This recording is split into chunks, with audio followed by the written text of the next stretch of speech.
Hello everybody and welcome back to my station. Just want to give a quick update on my fight against Dino flagellates and what's been going on in my Red Sea Reefer 170.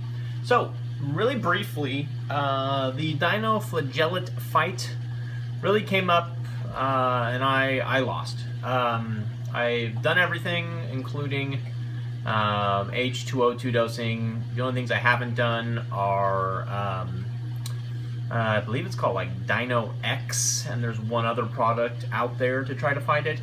So instead of doing that, I've decided to just keep it under control. So what I've done is I have removed the majority of my sand bed. There's now just a light dusting of sand, mainly around the central rock that you see because my pistol shrimp, whose name is Jack, is hanging out there.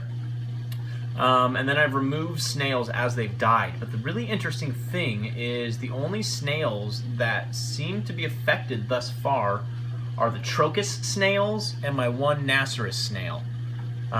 They just get really lethargic and then I eventually pull them out.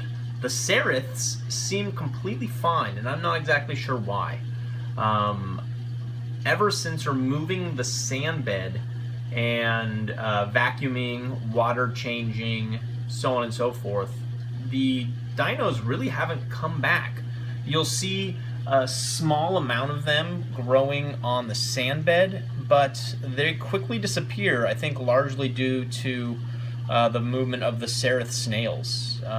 As you can see, my corals and anemones look really healthy and really good, and my fish are happy. So I'm just going to keep doing this. I'm going to keep vacuuming out the sand bed, manually removing it, water changes, and I think I'm going to be okay with that. So not 100% success, but happy enough that I can move on.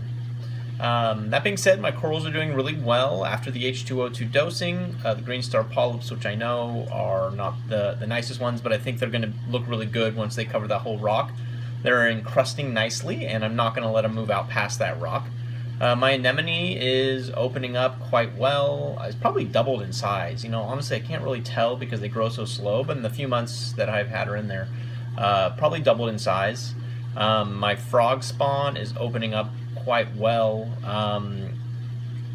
It's huge. It's beautiful. The hammer coral is opening up more, and my torch coral is growing quite a bit, actually. The really exciting news for me is that I just purchased a new light. Now, I was going back and forth currently. I'll zoom up here and you can see what I have. There it is. I have the Radion XR 15s, Generation 3 Pros. They're great, but this tank is just a little bit too big, and I get quite a few like shadow areas on the sides. You know, on the sides of the main rock, it's kind of shadowy.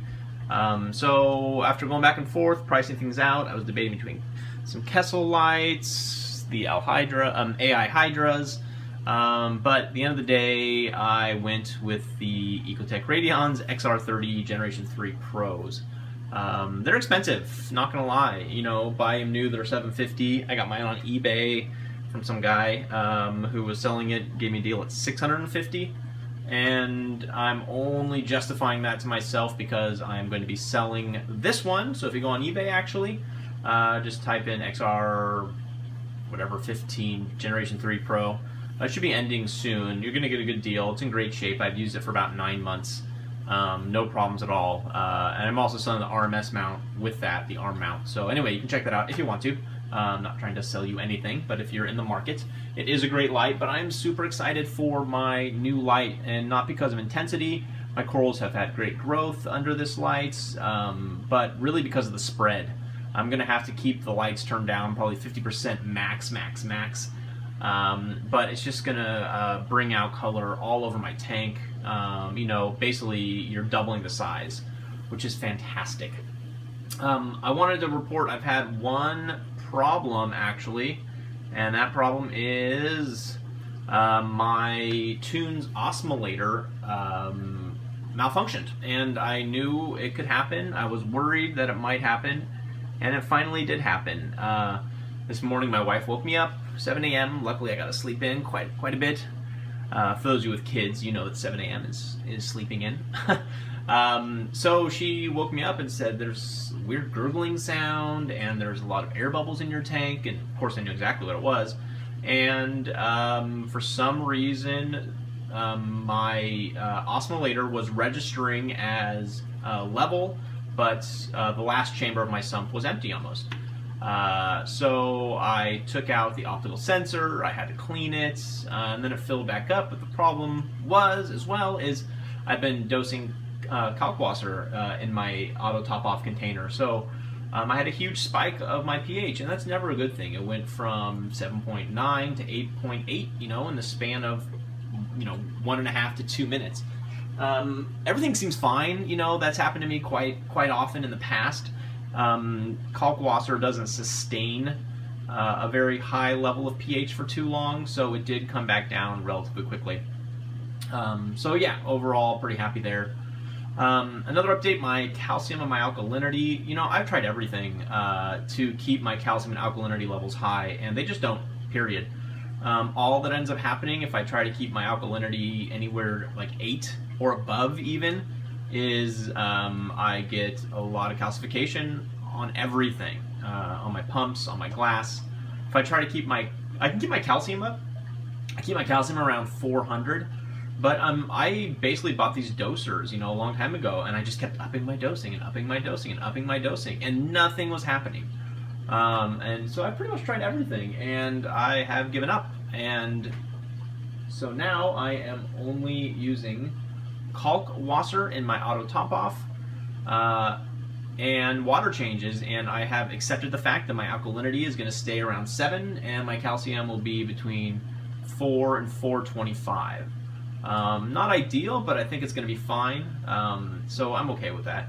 My pH also, I have given up trying to keep it up. There's no reason, everybody's healthy, so it stays between 7.9 and 8.1 max, which is fine. I'm totally okay with that.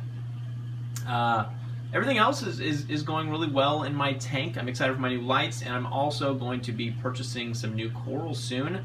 I believe what I'm going to get next is something red, like maybe a red fan, red sponge. I have a lot of colors in here right now. Let me zoom in here so you can kind of get a look. But it's mainly, my main colors, as you can see, are greens and pinks.